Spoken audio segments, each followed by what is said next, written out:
श्री सीताराम चंद्राभ्याम नमः। उत्तरकांड 37वां सर्ग। श्री राम का सभासदों के साथ राजसभा में बैठना। ककुत्स्थ कुलभूषण आत्मज्ञानी श्री रामचंद्र जी का धर्म पूर्वक राज्याभिषेक हो जाने पर पूर्ववासियों का हर्ष बढ़ाने वाली उनकी पहली रात्रि व्यतीत हुई।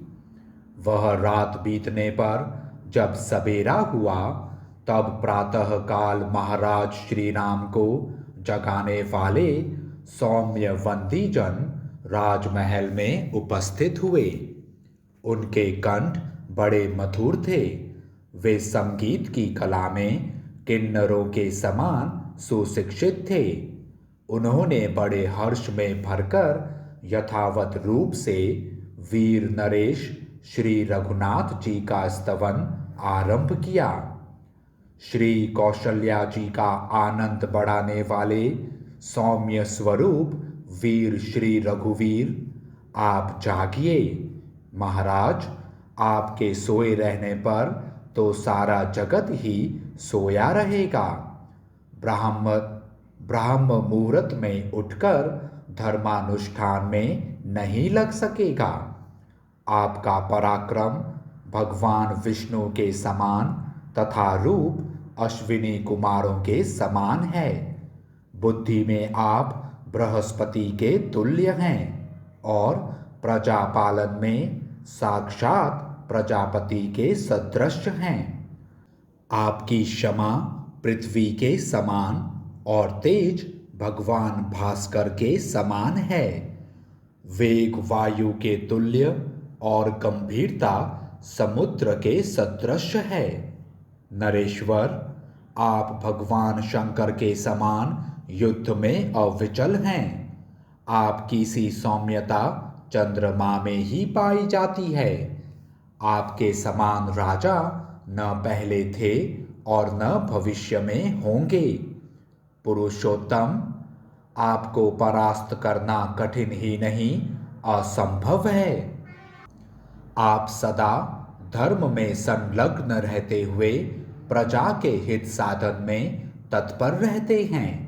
अतः कीर्ति और लक्ष्मी आपको कभी नहीं छोड़ती हैं। ककुत्स्थ कुलनंदन, ऐश्वर्य और धर्म आप में नित्य प्रतिष्ठित हैं। वंदीजनों ने ये तथा और भी बहुत सी सुमधुर स्तुतियां सुनाई।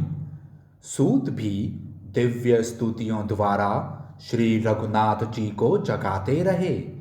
इस प्रकार सुनाई जाती हुई स्तुतियों के द्वारा भगवान श्री राम जागे। जैसे पापहारी भगवान नारायण सर्पशय्या से उठते हैं, उसी प्रकार वे भी श्वेत बिछौनों से ढकी हुई शैया को छोड़कर उठ बैठे।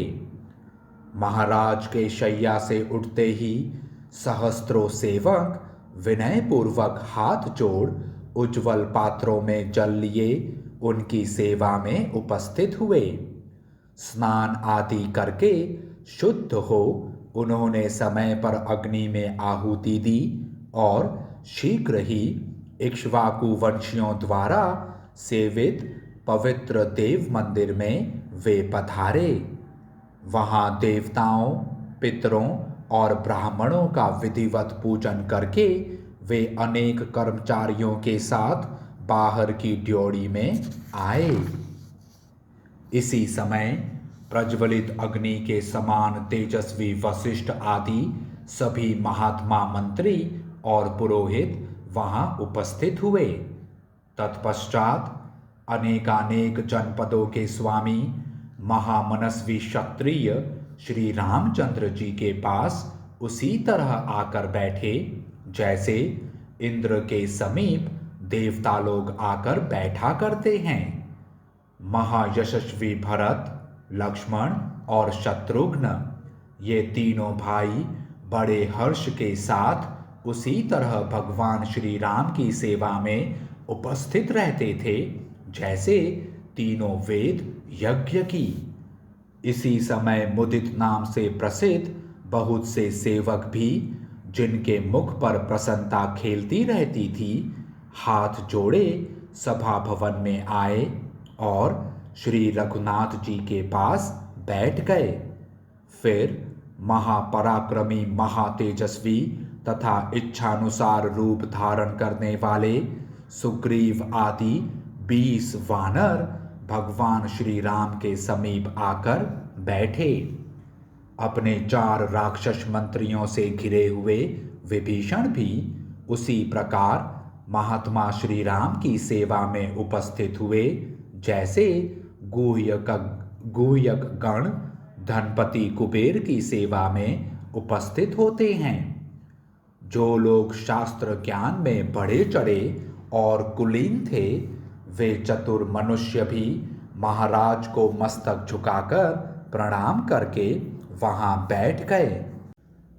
इस प्रकार बहुत से श्रेष्ठ एवं तेजस्वी महर्षि, महापराक्रमी राजा, वानर और राक्षसों से घिरे राजसभा में बैठे हुए श्री रघुनाथ जी बड़ी शोभा पा रहे थे।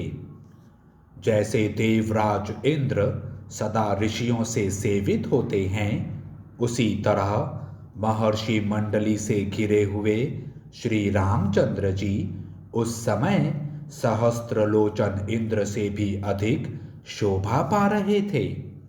जब सब लोग यथास्थान बैठ गए, तब पुराण वेत्ता महात्मा लोग भिन्न भिन्न धर्म कथाएं कहने लगे। इस प्रकार श्री वाल्मीकि निर्मित आर्ष रामायण आदि काव्य के उत्तर कांड में 37वां सर्ग पूरा हुआ। जय श्री राम।